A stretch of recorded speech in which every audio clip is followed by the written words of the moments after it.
兄弟们，出大事了！前几天呢，俄罗斯才刚刚命名了图160M 轰炸机。最近呢，就有消息称，有一名参与了图160M 研制的工程师举家逃往了美国。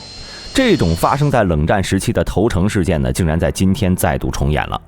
根据美国雅虎新闻2月14号的报道，一名俄罗斯轰炸机工程师驾驶一辆防弹 SUV 抵达美墨边境，与他一同投奔美国的还有他的家人。在向美国寻求政治庇护的同时呢，他提出愿向华盛顿提供重要的军事机密。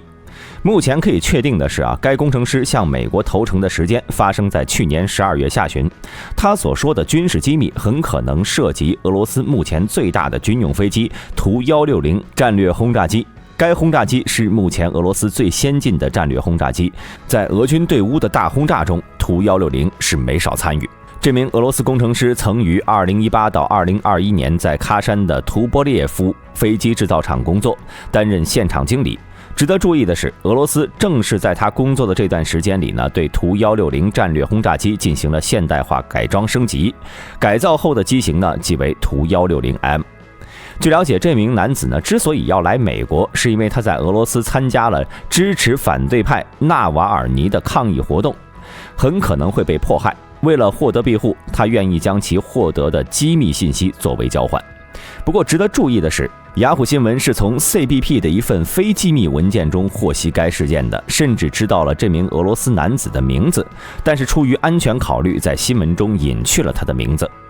美国国家边境安全情报观察所的每日综述项目提到了该事件，并用加粗字体谈及了相关情况，并解释了为何认为他所拥有的情报极具价值。根据美国防务新闻2021年1月份的一份报道，图160M 在当时呢已经基本实现了现代化改造，并开启了为期3年的测试。俄政府预计，最新版本的图160M 将在2024到2025年正式服役。该工程师的工作经历意味着他可能对图160的一系列现代化改造知根知底，并可能向华盛顿提供有价值的信息。这或许正是他向美国寻求政治庇护的底气所在。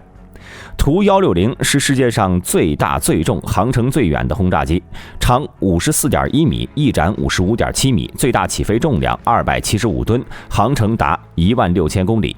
不过对于美国而言，老式的图160其实已经价值不大了。毕竟当年呢，乌克兰拥有19架老图160，中有8架被俄罗斯买走了，10架被拆毁，还剩1架放在了博物馆里。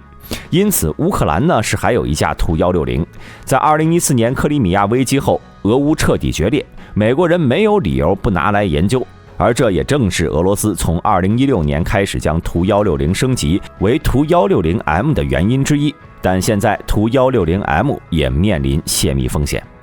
根据美国智库原子科学家公报分析，包括图95和图160系列在内，俄罗斯共有60-70架战略轰炸机，其中50架可以执行核打击任务。俄罗斯目前正在对现役的10多架图160进行深度升级，同时根据总统普京的命令重启了生产线。而这次图160M 的升级主要是雷达、导航、通信等系统。根据俄罗斯方面的规划，将采购10架经过改装的图160M。经过改装后，它装备了全玻璃化座舱，舱内配置有6面主液晶显示屏，布局更规范简洁，飞行员可以更直观地看到飞行参数信息，操作程序大幅优化，作战实力实现升跃。而除了对电子设备进行全方位的升级，图160M 还配备了新型的 NK3202 型发动机。该台发动机单台最大推力从18吨提升到了25吨，航程增加了约1200公里。在打击范围方面呢，升级后的白天鹅可以在最大载弹量的情况下，飞行距离可以达到 1.4万公里。在执行战略威慑任务时，图160M 具备洲际战略轰炸能力，所呈现出来的威慑力也更为强大。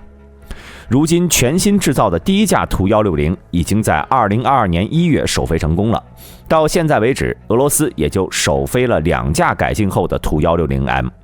这从侧面证明图160M 的生产线基本建立完成，预计将进入批量制造阶段。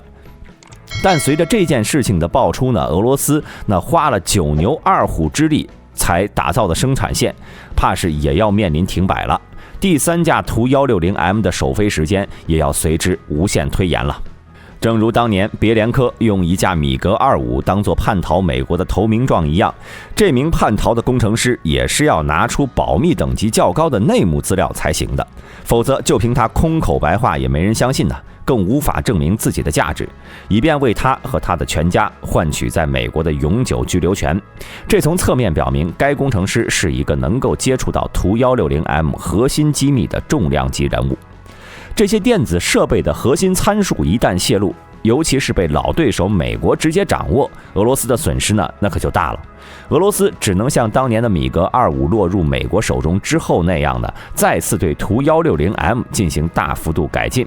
但这样一来，其延迟服役至少是板上钉钉的事情了。再加上图160M 是俄罗斯未来的主要空基战略核打击平台，这对本已经孱弱的俄罗斯空基核力量来说呢，无疑是雪上加霜。且为了再次改进，俄罗斯还不得不拨付额外的资金，这也会使其本就不富裕的钱包更加干瘪。当然，除了这些核心参数之外呢，我想美国更好奇的应该是改装后的图160M 是否已经具备了发射高超音速导弹的能力。俄军在这次俄乌战争中呢，使用图160战略轰炸机用于远程精确打击。根据公开报道看，白天鹅主要是发射的 KH-55和 KH-101两种空射巡航导弹，很可能还发射了原本搭载核弹头的 KH-555巡航导弹。但迄今为止，尚未有任何证据表明该机拥有发射高超音速巡航导弹的能力。虽然米格 31K 战机曾多次发射匕首导弹攻击乌克兰境内目标，不过呢，鉴于匕首导弹是由伊斯坎德尔 M 弹道导弹改装而来的，因此只能算是一种空射弹道导弹。在新一代战略轰炸机基本算是没有下文的情况下呢，图160M 已然成为俄罗斯未来的空中战略核心，未来装备高超武也是必然的事情。因此对于美国而言，这名来投诚的工程师简直就是一座俄罗斯的情报金矿。现如今已经有确切消息显示，早在1月11号，该工程师就已经获得了 CBP 的初步验证。由于所提供信息美国人很感兴趣，他已经被移交给了 FBI。根据军事专家的预测， FBI 不仅仅会询问有关图160改造升级的相关信息，还会从该工程师嘴里套话，尽可能获得俄罗斯更多有关上下游产业链的一系列信息，包括但不限于电子邮件系统、所用软件、人员配备以及供应商等等。那么一旦美国掌握这些信息，拜登政府不仅能有针对性地对相关公司或者个人实施制裁，还能通过黑客侵袭阻挠扰乱俄罗斯升级建造图160M 的计划。对于莫斯科而言呢，该事件堪称屋漏偏逢阴雨天。目前还不清楚这次投诚事件会导致多大程度的泄密，是否会对后续的图160M 的生产乃至服役产生影响。不过自己一手培养的工程师却叛逃到最大对手要求政治庇护，对普京而言不仅伤害性极大，侮辱性也极强。但是对于俄罗斯最大的打击还不是图160M 本身的泄密和升级，而是对其军工体系和情报系统的冲击。这个工程师是怎么离开居住地的，怎么出境的，又是怎么到达墨西哥的，还带着全家一起叛逃，这么大的动静是很难逃过科克勃的监视的。